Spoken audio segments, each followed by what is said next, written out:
মূর্খ পাইছে আমাকে বুঝাইতে চায় কয় বিচার আকামা বলে এক বাক্যে আছে পাগলার নাও ডুবাইস না পাগলা কয় এই তো মনে করায় দিলি আজকে আমার অবস্থা হয়ে গেছে তাই আমি ভয় পেয়ে গেছি আল্লাহ কি থুয়া কি কয় আল্লাহ আমার যে কথাগুলি ছিল সে পুঙ্খানুপুঙ্খভাবে সুন্দর ব্যক্ত করেছেন আমার কাছে খুব ভালো লাগতেছে তো মাঝে মাঝে দু একটি কথা আনন্দের সহিত বলে এটাও ভালো রূপরস গন্ধ তাতে অনেকের মনে জাগে আনন্দ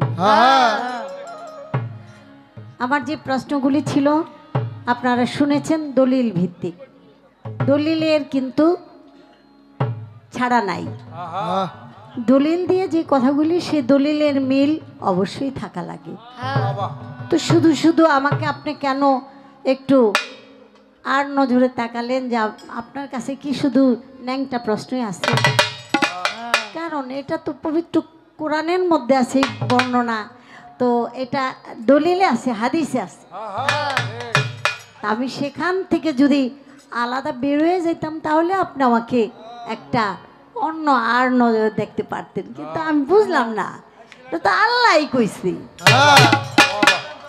এখন আমি আপনারা জিজ্ঞাসি সেজন্য বললেন যে আপনার কাছে খালি এই প্রশ্নই আছে আমার কাছে থাকবো কি এটা তো কোরআনের মধ্যে আল্লাহই আপনি কোরআন পাঠ করেন এগুলি পড়েন না আপনি তো পান কিন্তু মুসা নবীর কাপড় খুলে গোসলে নামলো পাথরে দৌড় মারলো মুসা নবী এইভাবে দৌড়াইতে শুরু করলো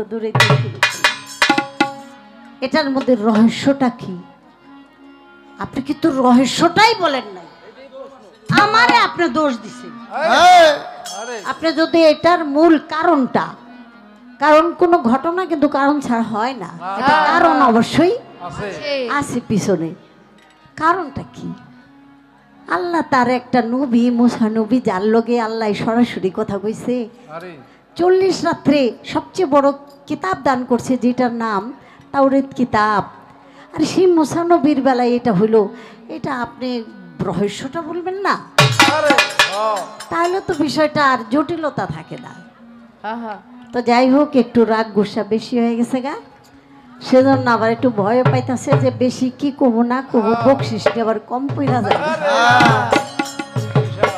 শুনেন পাগল যার তকদিরে যার ভাগ্যে যা আছে তার ভাগ্যে তা যাবেই যাবে বাবার বাড়ির দাওয়াত মেয়ের ভাগ্যে যদি না থাকে রিজিক যদি না থাকে তাহলে বাবার বাড়ির দাওয়াত তো মেয়ে খাইতে পারে না হঠাৎ শাশুড়ি অসুস্থ হইয়া হাসপাতালে বাবার বাড়িতে যাইব না শাশুড়ি সেবাই এটা আমি একটা দুনিয়ার দৃষ্টান্ত দিলাম বাবা আপনার কপালে যা আছে সেটুকি আলহামদুলিল্লাহ মেনে নেন আমি একটা গান করে তারপরে চলে যাই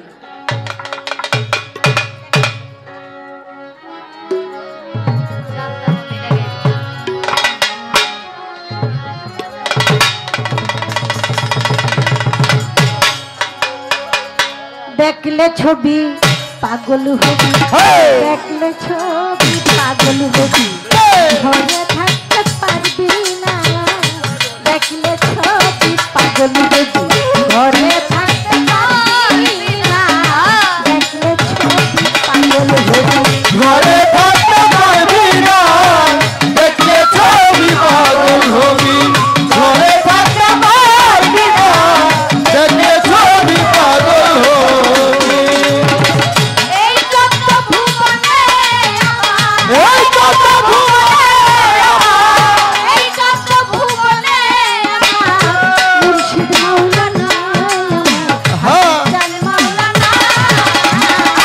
দেখলে ছবি পাগল হবি ঘরে থাকতে পারবি না দেখলে ছবি পাগল হবি ঘরে থাকতে পারবি না দেখলে ছবি পাগল হবি ঘরে থাকতে পারবি না দেখলে ছবি পাগল হবি মোহন রতি তার দেখলে জীবের রইনা মোহন রতি তার দেখলে জীবের রইনা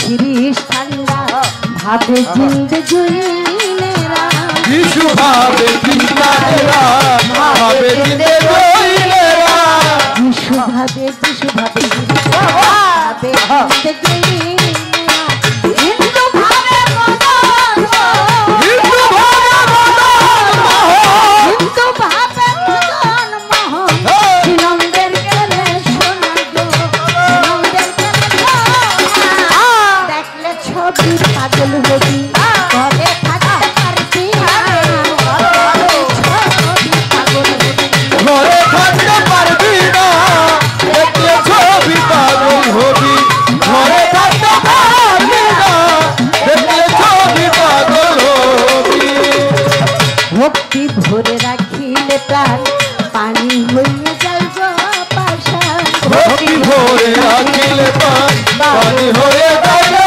বাসা ভক্তি ভরে রাখিলে পানি হইয়া যায় গো আরে মুরারি তাজাল্লি নিশান মুরারি তাজাল্লি নিশান দরিয়ায় বাইখানা গো দরিয়ায় বাইখানা দেখলে ছবি পাগল হবি ঘরে থাকতে না দেখলে ছবি পাগল ঘরে থাকতে পারবি না দেখলে ছবি পাগল হবি ঘরে থাকতে পারবি না দেখলে ছবি পাগল হবি বাহিরেতে গুরুর ছবি ভিতরেতে নূর নবী বাহিরেতে পীরের ছবি ভিতরেতে নূর নবী বাহিরেতে গুরুর ছবি ভিতরেতে নূর নবী ধ্যানের ঘরে আল্লাহ পাবি ধ্যানের ঘরে আল্লাহ পাবি কই ডুবে জালাল কই ডুবে দেখলে ছবি পাগল হবি ঘরে থাকতে পারবি না দেখলে ছবি পাগল হবি ঘরে থাকতে পারবি না দেখলে ছবি পাগল হবি ঘরে থাকতে পারবি না দেখলে ছবি পাগল হবি এই জন্য ভুবনে আমার এই তো এই জন্য ভুবনে আমার শুধু মৌলানা আমার দেখলে ছবি পাগল হবি ঘরে থাকতে পারবি না দেখলে ছবি পাগল হবি ঘরে থাকতে পারবি না দেখলে ছবি পাগল হবি দেখলে ছবি পাগল হবি দেখলে ছবি পাগল হবি ঘরে থাকতে পারবি না দেখলে ছবি পাগল হবি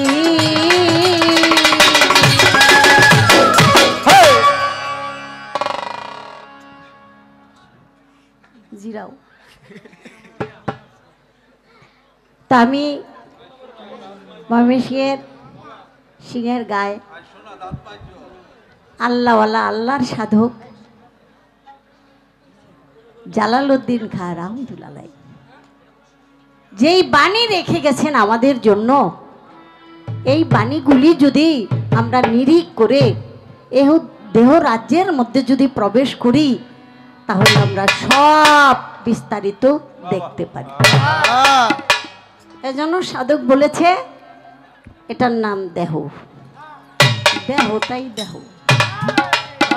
তোমার সাথে যদি সেই পরমাত্মার সংযোগ সম্পর্ক হয়ে যায় তাহলে তোমার মতো শান্তি আর কারোই নাই। আর সেই সম্পর্ক স্থাপন করার জন্য আল্লাহর প্রতিনিধি, আল্লাহর স্থলাভিষিক্তে যারা নাকি দায়িত্ব পেয়েছেন আহলে বায়াত পাকপান জাতনের, সেই মহা অমূল্য আলোতে আলোকিত যারা, তাদের হাতে হাত রেখে বায়াত গ্রহণ করলেই আমরা আমাদের এই দেহ রাজ্যের যত প্রকারের রূপরেখা আছে সব দেখতে পারি। এজন্য দেখেন হাদিস কুদসিতে বর্ণনা, মান আরাফা নাফসাহু ফাকাদ আরাফা রাব্বাহু, নিজের নফসকে চিনলে রবকে চেনা যায়।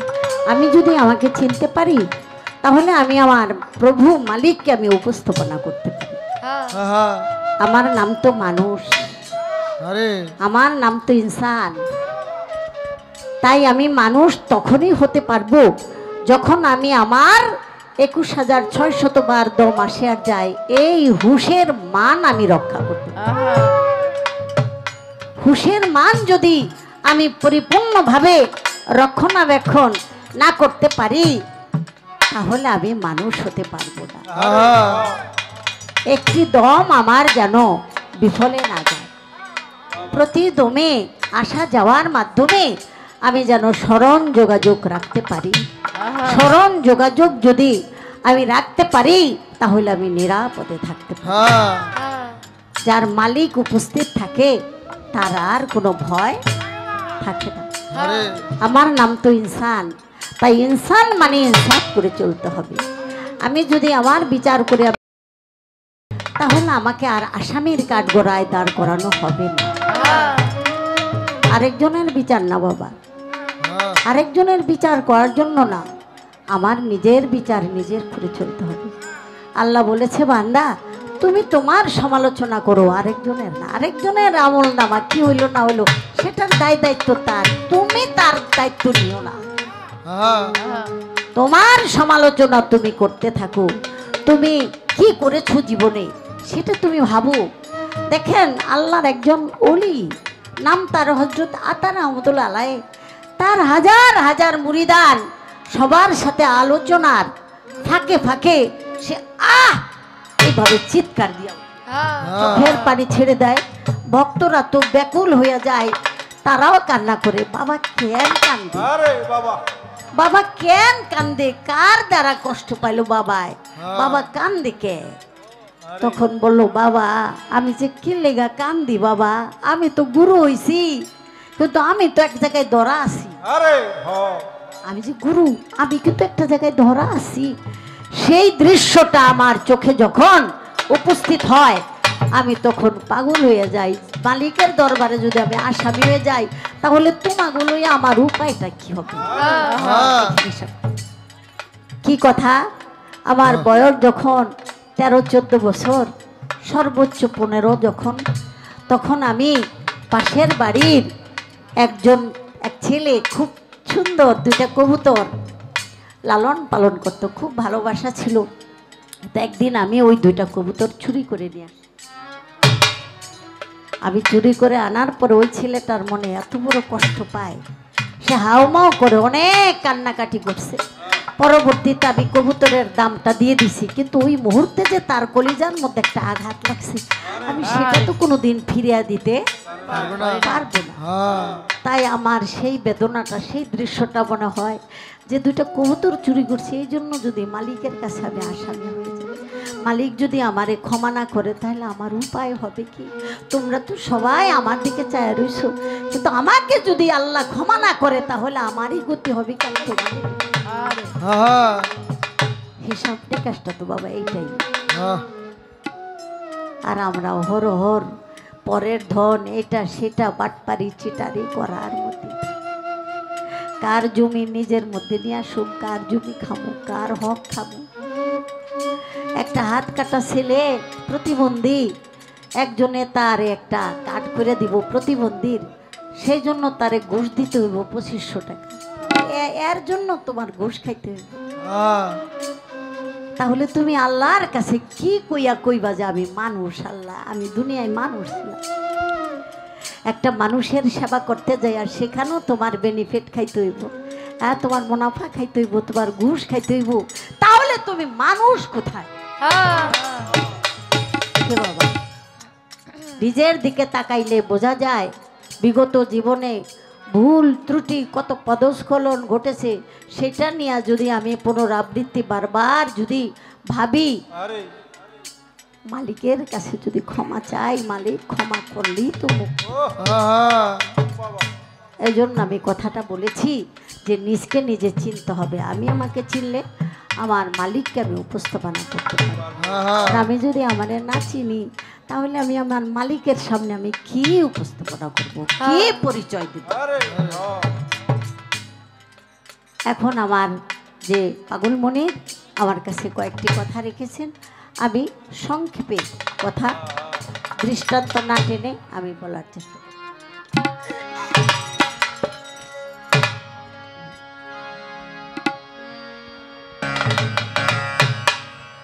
বড় ভাবলা গায়া গেলি মনে রে, বড় ভাবলা গায়া গেলি মনে রে, বড় ভাবলা গায়া গেলি মনে। ও ভাবলা গায়া গেলি মনে রে, বড় ভাবলা গায়া গেলি মনে রে, বড় ভাবলা গায়া গেলি মনে। ও বড় ভাবলা গায়া গেলি মনে রে, বড় ভাবলা গায়া গেলি মনে রে, বড় ভাবলা গায়া গেলি মনে। যেইভাবে নীরব হয়ে রয়েছে বসিয়া, সবার প্রতি কথা বলবো ভালোবাসিয়া। মহারাজ বসে সে সবাই সালাম দিয়া যায়। লিপি সরকার মিরপুর থেকে এসেছে গো ভাই, আমার রক্তের ভাই কামাল জমাদার হলো, তারে আমার ভাই বলিতে হলো। সরকারে বলে সে যে মেয়ের জামাই, তবু আমরা তারে কিন্তু বলি কামাল ভাই। ওরে এই তার কি বা আছে কারণ, এই তার কি বা আছে কারণ, এই তার কি বা আছে কারণ, গল্প গানে গানে রে, বড় ভাবলা গাইয়া গেলি মনে রে, বড় ভাবলা গাইয়া গেলি মনে। ও বড় ভাবলা গায়া গেলি মনে রে, বড় ভাবলা গায়া গেলি মনে রে, বড় ভাবলা গায়া গেলি মনে। সকলে জানেন আমার মা অনেক দিন অসুস্থ ছিল, দুইটা কিডনি মায়ের ড্যামেজ হইয়াছিল, দুইটা কিডনি ড্যামেজ। এটা নাকি ধরা পড়তে 15 বছর লাগে। কম ডাক্তার আর কম চিকিৎসা করি নাই, টাকার অভাবে মানুষ মরে এটা আমি বিশ্বাস করি না। যখন হায়াত থাকে না তখন তার আর কোনো চিকিৎসা থাকে না। টাকা দিল মরব না দিল, এটা আমি বাস্তব। আমার মা চিকিৎসার অভাবে মারা যায় না। এর জন্য আমি 4 কোটি টাকার বাড়িটাই মার নামে লেখা দিছি। 42 নম্বর বাড়ি, পশ্চিম মণিপুর। আমি যদি মার আগে চলে যাই, আমার ভাই বোন যেন এই বাড়িরও ছিল আমার মায়ের ভালো। সম্পত্তির লোভেই তো অনেক কিছু হয় বাবা। আমার মার কিছু হইলে বাড়ি বিক্রি করে যেন আমার মার চিকিৎসা করতে পারে। আমার চেয়ে আমি আমার মায়ের চিন্তা করছি বেশি। মায় মরে গেলে সন্তান কেমনে বাঁচে এটা আমার মাথায় ছিল, কিন্তু মা মরে গেছে, আমরা তো বাচ্চা আছি তাই না, আল্লাহ বাচ্চা রাখছে। সেজন্য আমার মার হঠাৎ রক্তের প্রয়োজন। সেদিন বড় একটা অনুষ্ঠান ছিল আমার কামাল ভাইরে বললাম, ভাই আমার মার রক্ত লাগবে এবং নিখুঁত রক্ত লাগবে, ভেজাল মুক্ত রক্ত লাগবে, ধূমপান করে এই ধরনের রক্ত মার শরীরে ছুট করবে। সকল কাজ থুয়ে আমার কামাল ভাই সেদিন আমার মাকে রক্ত দিয়েছে। আমি চেষ্টা করছি, সেই থেকে আমার রক্তের ভাই হয়ে গেছে। আমার রক্ত দিতে পারি নাই, রক্ত শূন্যতা, কিন্তু আমার ভাই চেষ্টা করছে। আমি চিরদিনের জন্য ঋণী ভাইয়ের কাছে। সেই থেকে ভাই হইছে সে যে জোরের ভাই। যদিও লিপি খালা ডাকে হবে সে মেয়ের জামাই, তবু ওই পরিচয় নাই রে ভাই, ওই পরিচয় নাই। রক্তের ভাই সেই পরিচয় দিয়া যায়, পরিচয় দিয়া যায়, পরিচয় দিয়া যায়, পরিচয় দিয়া যায়। মালিকে নিয়ে গেছে মাইরে আমার আল্লাহ জিরো কাছে। দুনিয়ার মধ্যে সন্তানের একমাত্র এটুকুই বলা আছে, মালিক রে আমার মা বাবারে তুমি তোমার দয়ার কুলে ছায়া দিও, আর কিছু দেওয়ার না। মালিকের কাছে এটুকুই সন্তান যেন আমরা দিতে পারি। যারা সন্তান আছি মাহারা বাবাহারা চলে গেছে, আল্লাহ যেন তার, এই জন্য বলে দুনিয়াদারির সন্তান যদি তার মা বাবার জন্য দোয়া করে সেটা আমার কাছে অনেক আগে, সবার আগে কবুল হয়। তাহলে আমরা সন্তানরা সেটাই যেন করি। তাই আমি বলে দিলাম যে শুধু ঔষধেই যদি মানুষ বাঁচত তাহলে ডাক্তার কোনোদিন মরত না।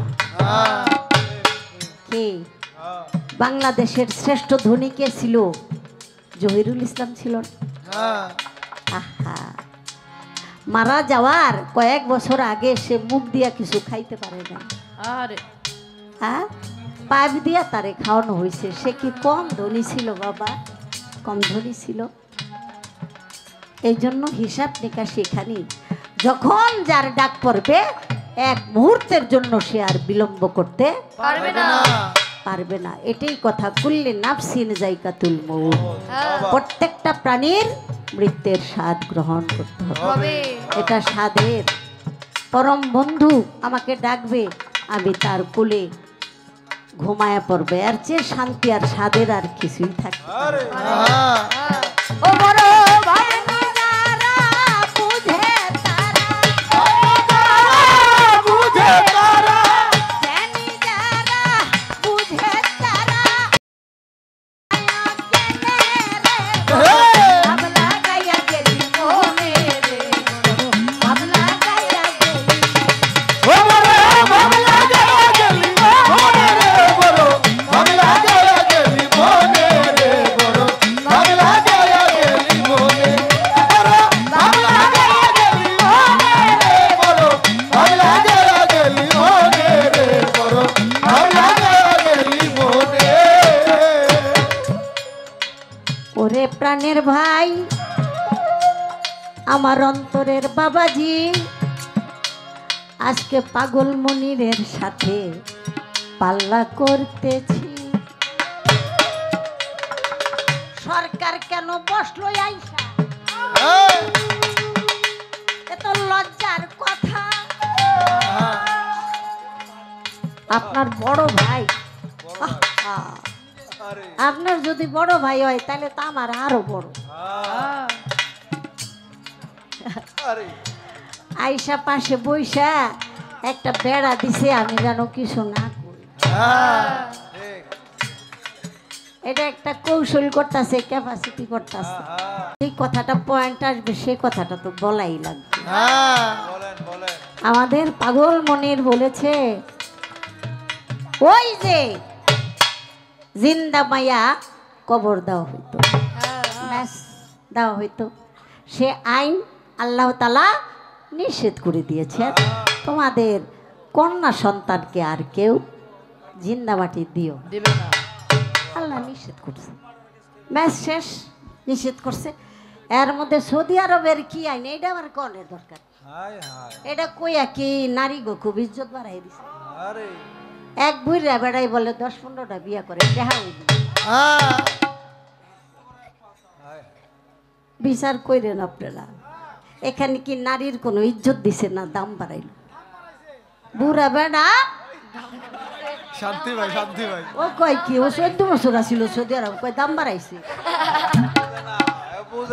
বাবা আমার পোলা তো এর লেগে ঠেলা মারা কথা কই, তো বউ থাকে না, কাইন্দা দিছে, দাম বাড়াইছে বেড়া, এর তো বউ থাকে না। এ বউ আইছে, কি কয় না, কি কয় না কয় মারবো কিন্তু। আচ্ছা, একটা বুড়া মানুষ বয়স হয়ে গেছে গা, সে তার মেয়ের বয়সে একটা বিয়া করে লই।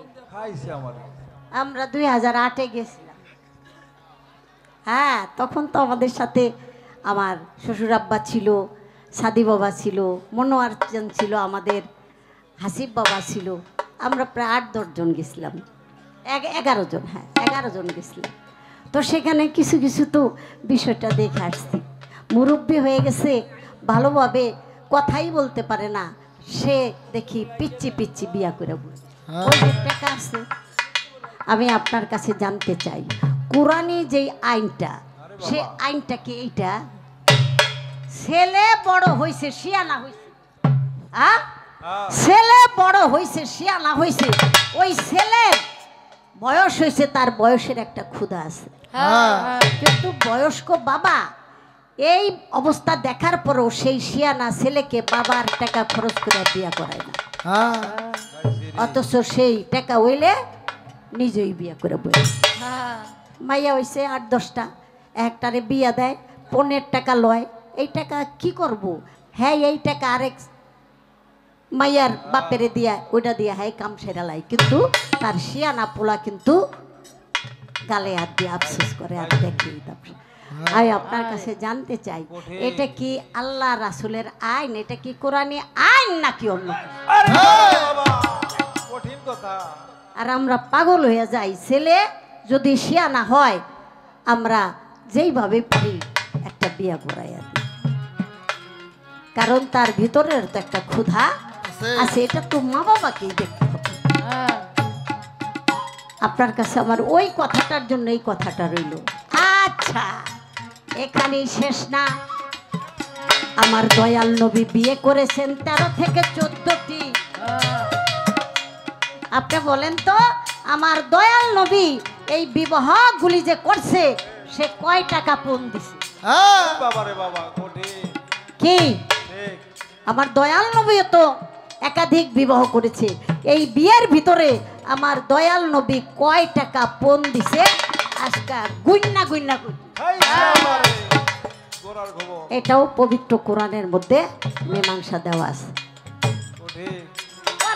দেখি পাগল কেমন করে, দেখি পাগল কেমন করে, শুনবো জনগণের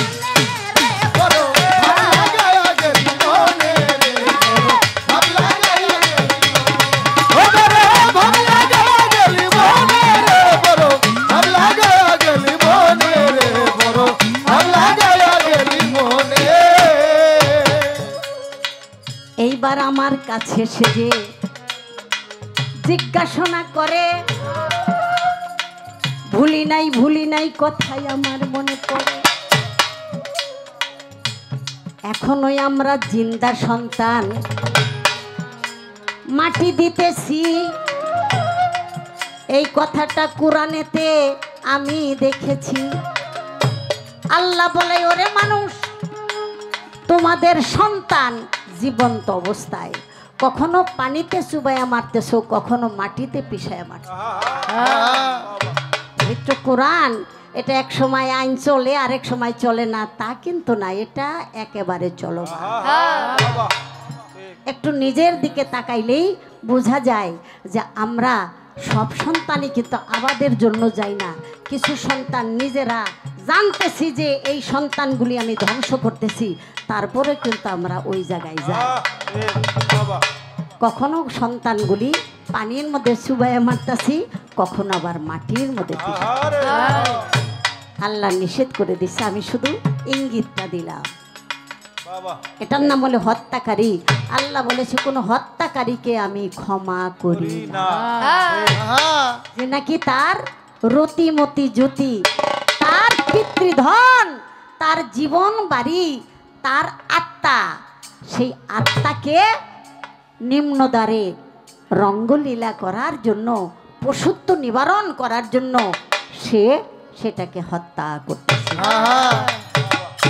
আল্লাহ বলেছে, ওরে বান্দা অপব্যয় কইর না, অপব্যয়কারী শয়তানের বন্ধু তুমি কেন বুঝো না? অপব্যয়কারীকে আমি ক্ষমা করি না। অপব্যয়কারী কারে বলে ভাই? ওরে বাড়ি গাড়ি টাকা করি, এটা কিন্তু মূল সম্পত্তি না। ছিল না বাড়ি, ছিল না গাড়ি, ছিল না সম্পত্তি, ছিল না জায়গা জমি, ছিল না টাকা করি, একদিন আবার থাকবে না। খালি হাতে আপনি আমি হইব রওনা। মাত্র 3 মুষ্টি মাটি ভাগ্যে আছে কিনা নাই, ওরে এই কথাটা দুনিয়াতে আমার জানা নাই। অন্ধকার কবরে যখন শোয়াইয়া দেয় সবে মিনহা খালাক নাকুম অফিহা নুইদুকুম অমিনহা নুক্রুজুকুম তারাতান উকরা এ মাত্র 3 কথাই। এখান থেকে তোমাকে তোলা হয়েছে, এখানে শোয়ানো হলো, আবার বিচার দিবসে এখান থেকে তোমাকে উত্তোলন করে। মীমাংসা তো এখানেই বাবা। তাহলে অপব্যয় করতে নিষেধ কি করেছে? এটার নাম হলো পানি। পানি, যেই পানির নাম জীবন বাড়ি, যেই পানির নাম আবহায়াতের জল। ভিতরে যতক্ষণ সেটা শক্তি, আর বাহির করে দিলেন সেটা হলো দুর্গন্ধযুক্ত পোকামাকড়ের খাবার। এটার নামই হলো আবহায়াতের জল। প্রত্যেকটা সন্তান মায়ের গর্ভে আমরা ছিলাম, মাথার মধ্যে একটা আবহায়াতের জলের বেষ্টনী ছিল, সেটার নাম মুরব্বীরা কয় পানি মুসি। পানি মুসি এই মাথার মধ্যে ছিল, তাই আমাকে এই পানিতেই হেফাজত করে রেখেছে। দুনিয়ার মধ্যে যখন আসি ওই টুপিটা আসে আগে, পরে আসি আমি। ওই মাথার যে পানি হেফাজত, ওটাকে যদি আপনি হেফাজত না করতে পারেন তাহলে আপনার পানির অভাবে অকালেই জীবন শেষ হয়ে যাবে। সাইজি লালন বলেছে, যে ধনে উৎপত্তি প্রাণ ধন, সে ধনের কেন হলো না যতন, অকালে ফল পাকাই লালন, এই দুঃখের দোষর। আবার গুরুর কাছে এসেছেন, গুরুর কাছ থেকে শিখে নিবেন, গুরুর কাছ থেকে জেনে নিবেন কিভাবে আপনার সেই জীবন বাড়িকে আপনি রক্ষা করবেন। এটাকে ফেলে দেওয়ার মধ্যে কোনো সাধন ভজন নেই। মুখের মধ্যে আমার থুতু, পেটের মধ্যে ময়লা, এটা আছে, কিন্তু থুতু বাইরে ফেলে সেটা চেটে খাইলে সেটা আর আবার কোনো উপকার হবে না। এটাকে রক্ষণাবেক্ষণ, এটাকে করার নামই হলো বলে দিলাম সেই কথাটা। ওরে গুণের ভাই, পাগল মনিরের কথা শুনে আমি খুশি হইয়া যাই। শরীরটাই একটু বেশি গেছে দুর্বল হইয়া, 3 দিন পর্যন্ত বাচ্চা কাচ্চার সাথে 2-1টা কথা কইয়া, কেমন আছো বাবা, কই থেকে আইছো, ভালো আছো, এই কয়টা কথা কইতে কইতেই বাবা জানের কাম সারা। তারপরে আবার পালা গান, শরীরটা খুব একটা সুবিধা লাগতেছে না, আর সিজনে তো আছি। আগামীকাল আবার আমার গান গাইতে হবে দরবেশ বাবার দরবারে ধামসর। কই কি কবরে গেলে গা তো আর কেউ জিগাইব না, যতক্ষণ আছি কর্ম করেই যাই। কর্মটাই বাবা মূল ধর্ম। আমার কাছে জিজ্ঞাসা করে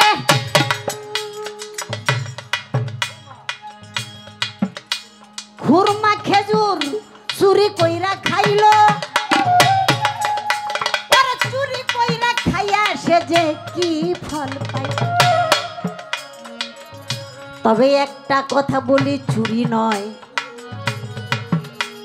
এটা খাইছে না কইয়া আছে না এরকম একটা ঘটনা বাবা। এই বিষয়ে আপনার ঠোঁটস্থ মুখস্থ কণ্ঠস্থ আছে না? এই খুরমার মধ্যে বাদাম ঢুকাস কা ভাই, আমি বললা যাই না, ফাও খায় এডি কিছু শেষরার গোষ্ঠী আছে, এত দুগা বাদাম লয়ে বই রয়েছে যাইতাছে। এই বাদাম গরম নেই তো, গরম হইলেই কি আর নরম হইলে কি, তুই তো টেহা দিয়া খাবি না, যাবি যা 2-1টা, আবার বিছরাই গরম নেই, কি শেষরার শেষরা। বাদাম আলারে কইলাম কিছু কর না, কইলে তো বাদাম দুগা ড্রেনে ফালাই দিব, পরে কি করুন, গরিব মানুষ। এই জন্য আল্লাহ বলে, যেই হাত দিয়ে আরেকজনের সম্পদ তুমি থাপা দিয়া খাও, তার মনের মধ্যে কষ্ট দাও, 2 দিন পরে দেখবা হে হাতের শক্তি নাই, দুগা ভাত যে খাইবা তাও পারবা।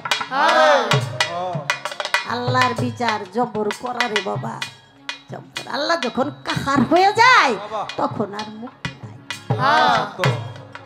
এই জন্য খুব সাবধান হইয়া থাকতে হয়। স্বাধীনতা পাওয়াটা বড় কথা না, সেই স্বাধীনতাকে রক্ষা করে চলাটাই হলো বড়। বোয়ালি কলন্দর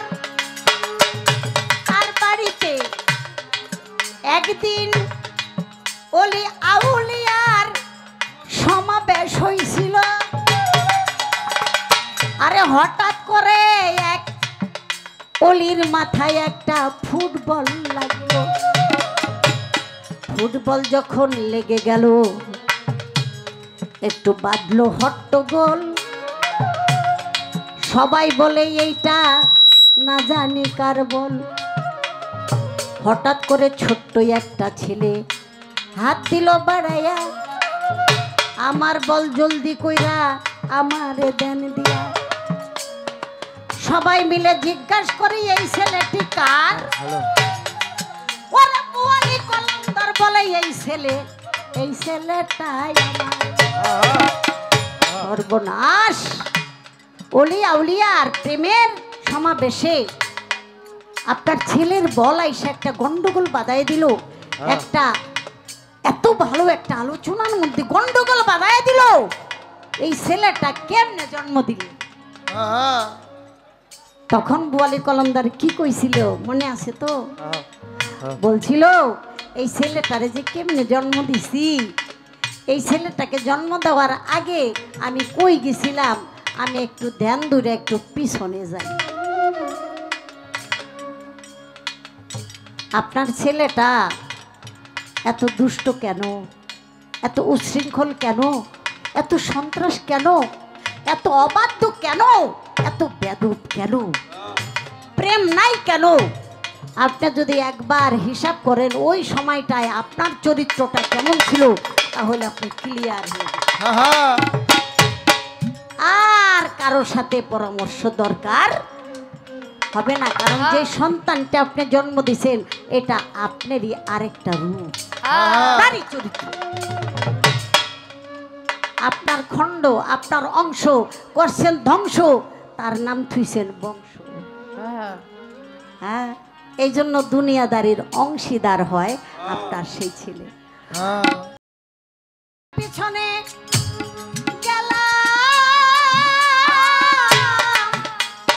পিছনে ঘুরে এসে এই ছেলেটার পরিচয় পেলাম। একদিন বাজারেতে গিয়েছিলাম কিনবো খুরমা। হায়, একটা মুখে দিয়েছিলাম, বলতেছি সবাই, একটা খুরমা মুখে দিয়া টেস্ট যখন করলাম খুরমাটা খুবই মজা আমি বুঝতে পারলাম। বললাম 100 মেপে দাও, আমি খুরমা নিয়ে বাড়ি আসি, কিন্তু ওই যে যেইটা খাইছি ওইটার দামও দেই নাই, আমি এইটার অনুমতিও লই নাই। কি বাবা, তাহলে আমি ঋণী না? ওটা তো সে কিনে আনছে না, ওটা তো কিনে আনছে। আমি যে খাইলাম এটার অনুমতি তো তার কাছ থেকে আমার চাইতে হইব যে ভাই একটা খুরমা তুমি রেখে দাও, আমি তো খাইছি, আর তা না হইলে তুমি আমারে ক্ষমা করে দাও। ক্ষমা তো চাইতে হবে। আমি ক্ষমা চাই নাই, আমি ওই খুরমাটা খাইছি, কিন্তু দেখা গেল আল্লাহর তরফ থেকে ওই খুরমাটার থেকে যেই রক্ত হইছে, ওই রক্তের থেকে যেই শুক্রটা হইছে, ওই শুক্রটাই হলো অবাধ্য ব্যাপার। এটা হলো অলি আউলিয়ার হিসাব। না বলে খাওয়াটাই, তার অনুমতি না নেওয়াটাই এটা চুরির পর্যায়ে। হযরত শেখ ফরিদ রহমতুল্লাহ আলাইহে, তার বাড়িতে হযরত নিজামুদ্দিন আউলিয়া মাহবুবে ইলাহি রান্না বান্না করে গুরুর সেবা করত। একদিনেতে লবণ নাই, আমার কথা থাকবে লবণ ছাড়া রুটি বানাবে, আইনাই আইনা লাগবে। ওরে এই আইনা রুটি গুরু কেমন কইরা খাবে? পাশের দোকান থেকে লবণ আনছে, রুটি দেয় বানাইয়া। হযরত শেখ ফরিদ রহমতুল্লাহ আলাইহে রুটি ধরতে যাইয়া হাতটা গেল অবশ হইয়া, হাতটা রুটি তুলতে পারে না। তাই তো শেখ ফরিদ বলে, ওগো নিজামুদ্দিন তুমি কি করছো ঘটনা? বাবারে, এই রুটির ভিতরে ঋণের গন্ধ আসতেছে, তুমি এত বড় সর্বনাশ করলা বাবা। আমার হাতটা দেখো, আমার হাতটা অবশ হয়ে গেছে, আমি আর এই হাত দিয়ে কিছু ধরতে পারি না। বাবারে তুমি কি করেছো? বলল যে বাবা, পাশের দোকান থেকে আধা পয়সার লবণ বাকি এনেছি, কারণ টাকা ছিল না, হ্যাঁ আগামীকাল দিয়ে দিব, এই কথা বলে লবণ এনেছে আধা পয়সার। তখন বললে, আহ ইমানহীন কর্ম, যারা আল্লাহর প্রতি দৃঢ় বিশ্বাস নাই তারাই তো ঋণ হয় মানুষের কাছে, তারাই তো পরনির্ভরশীল হয়, তারাই তো মানুষের শরণাপন্ন হয়, তারাই তো ব্যক্তির মুখাপেক্ষী হয়। তাই যারা নাকি ব্যক্তির মুখাপেক্ষী হয়, আল্লাহ থেকে, আল্লাহর প্রতি বিশ্বাস থেকে সে বিচ্ছিন্ন হয়ে যায়, ক্ষণিকের জন্য হলো সে ঈমান হারা হয়ে। হ্যাঁ দেখেন হিসাব নিকাশগুলি। তুমি যে আগামীকাল বেঁচে থাকবা তার গ্যারান্টি কি? তুমি এই মুহূর্তেই তো শেষ হয়ে যাইতে পারো। হ্যাঁ আর কোনো মুসলমান কখনো ঋণ থেকে সে কবরে যাবে না। আর কবরে যদি ঋণগ্রস্ত ব্যক্তি যায়, সে আর মুসলমানের পরিপূর্ণ। বাবা এখানেই কিন্তু কথাটা বলা হয়েছে। তাই কোনো ব্যাপারই আমরা যেন ঋণ না হই। ঠিক ভালো একটা প্রশ্ন জিজ্ঞাসা করছে, আমার কাছে খুব ভালো লাগছে। এজন্য গুরুর কাছে যাবেন, এই বিষয়গুলি বুঝে নেবেন, গুরুর হাতে হাত দিয়া পরিপূর্ণভাবে ঋণ মুক্ত হয়ে যাবেন। ঋণ মুক্ত কিভাবে হবেন সেই বিষয়টা গুরুর কাছ থেকেই বুঝতে পারবেন। গুরুর হাতে হাত না দিলে সে পূর্ণাঙ্গ মুসলমান হয় না, আত্মসমর্পণকারী হয় না, সে পরিপূর্ণ মানুষ হয় না। এই বলা কোয়া মোটামুটি শেষ। খলিফা মনসুর সে আমার ইমাম হানিফা সাহেবকে বন্দি করেছিল, মেরে ফেলবে। কারণ ইমাম হানিফা রহমতুল্লাহ আলাইহি তার মুর্শিদ কেবলা ছিল কে? তার মুর্শিদ কেবলা ছিল আবু জাফর, তার নাম ছিল নোমান। বলেছিল নোমান তো ধ্বংস হয়ে যেত যদি জাফর সাদেকের গোলামি 2 বছর পর্যন্ত না করত। তাই খলিফা মনসুর সে ছিল আহলে বায়াত পাক পাঞ্জাতরের বিরোধী, আর এটার সাপোর্ট দিয়েছিল হযরত হানিফা সাহেব। তো তাকে কারারুদ্ধ করা হয়। তখন তার জন্য খুরমা নাস্তা হিসাবে পাঠানো হয়, তার ভিতরে কৌশলে বিষ লাগানো হয়। আর তার একজন ভক্ত ছিল আব্দুল্লাহ, সেই ভক্ত সেই খুরমা চুরি করে খেয়ে ফেলে। যে আমার গুরু যেন বেঁচে যায়, প্রয়োজন বোধে আমি শেষ হই। আরে তাই সেই খুরমা খাওয়ার পরে সে শহীদ হয়ে যায়। গুরুকে বাঁচানোর উদ্দেশ্যে সেবার জন্য সে খুরমা খেয়েছিল, সে শহীদ হয়ে গেল। আশা করি আমার বলা কওয়া শেষ, আর কোনো কিছু নাই। ছোট্ট একটা গান করিয়া আমি পড়ব বসে, কয়েকটি কথা কিন্তু আমার হয়ে গেছে। আরেকটা কথা নবুয়ত নিয়ে যদি জিজ্ঞাসা না করি তাহলে ভালো লাগবে না, সে কথাটি জানতে চাই। আপনি বলে দিবেন, এই পৃথিবীর বুকে আমাদের পবিত্র কাবা ঘর, ধর্মীয় ঘর হইল প্রথম। আর এই কাবা ঘরের মধ্যেই কিন্তু 364টা মূর্তি ছিল। এই মূর্তিগুলি কিন্তু কোনো হিন্দু বানায় নাই, না বানাইছে? হিন্দুও না, খ্রিস্টানও না, ইহুদিও না। এই মূর্তিগুলি বানাইছে এক নবীর উম্মত। অর্থাৎ এই মূর্তির যে ধারাবাহিকতা, এটা এক নবুয়তদারী উম্মতরা এটা বানাইছে। কঠিন কথা। এটা একটা গুরুত্বপূর্ণ বিষয় হয়ে গেছে।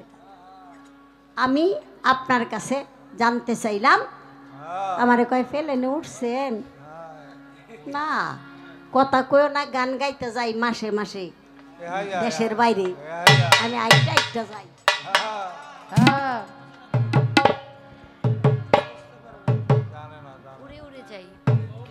আমগো কি সুন্দর মূর্খ পাইছে, আমগো বুঝাইতে চায়, কয় বিচার আকামা বলে। দিয়া গেলাম, কিন্তু সময় মতো আকামা লাগান লাগে। আকামা না থাকলে পুলিশে ধরে জেলে ঢুকাইবার পাঠাইয়া দেয়। বিচার থাকলে কি রে বাবা, কি মূর্খ বুঝাইতে বুঝে নাই, জানে না।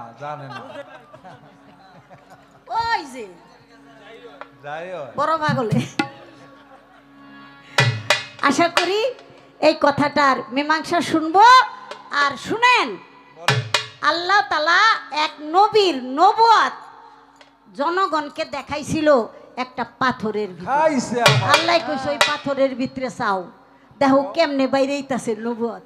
বাবারে বাবা কঠিন কঠিন জিগাম আমারে আরে, চুপে চুপে কত অপমান করছে। কথাই শুনি নাই আর আল্লাহ কয় পাথরের ভিতর থেকে নবুয়ত বাইরে আইতাছে, এইটাই নবুয়ত। আমি জানতে চাই পাথরের ভিতর থেকে নবুয়ত কেমনে বাইরে এলো, কোন নবুয়ত? এই বলা কওয়া শেষ, দেখি সে আসলে কি জবাব।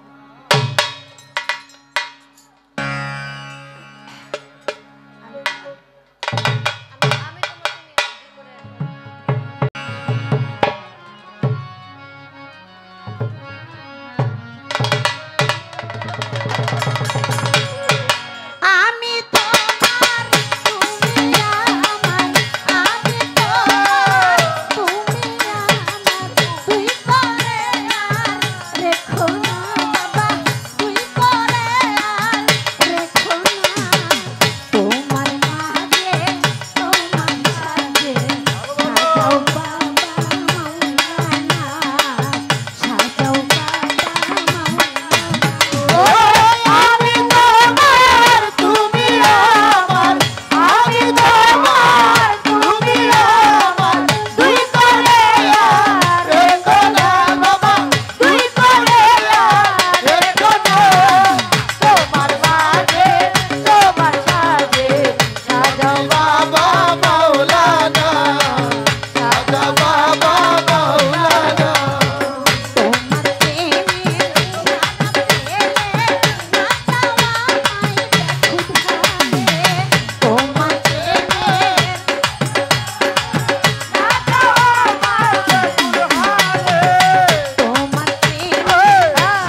আমার